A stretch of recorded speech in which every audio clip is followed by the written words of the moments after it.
Hello guys, welcome to Algebro'Z। तो आज हम क्लास 10th एक्सरसाइज 1.2 का फिफ्थ क्वेश्चन सॉल्व करेंगे। The question is check whether 6 raise to power n can end with digit 0 for any natural number n। ठीक है, तो question में क्या बोला गया है कि हमने क्या चेक करना है, 6 रेज टू पावर n। ये एक नंबर है 6 रेज टू पावर n जो एंड होता है डिजिट 0 से। ठीक है, for any n natural number n।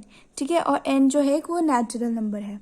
तो सॉल्यूशन स्टार्ट करेंगे। If a number and with 0, मतलब हमारे पास एक कोई भी नंबर है जो 0 से एंड हो रहा है, तो उसके प्राइम फैक्टर क्या होंगे, 2 into 5।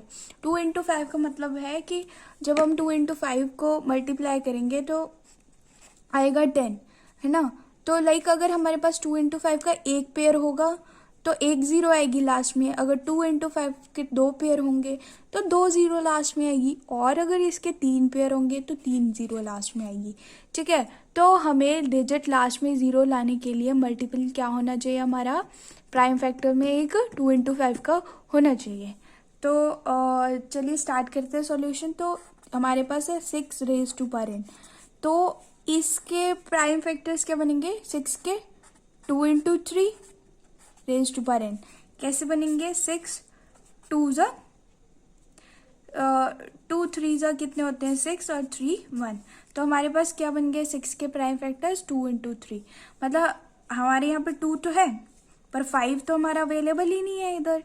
This means that 6 can't be end 6 raise to power n can't be end with 0। Okay, एक पॉइंट तो ये हो गया। क्यों, because its prime factors do not contain pair of 2 into 5। ठीक है, रीज़न भी हमने दे दिया क्योंकि इनका जो प्राइम फैक्टर का जो पेयर है वो 2 इंटू 5 नहीं कंटेन कर रहा, मतलब उसमें 2 इंटू 5 नहीं है। इसलिए जो 6 रेज टू पावर n है वो हमारा ऐसा नंबर नहीं है जो 0 से एंड होगा।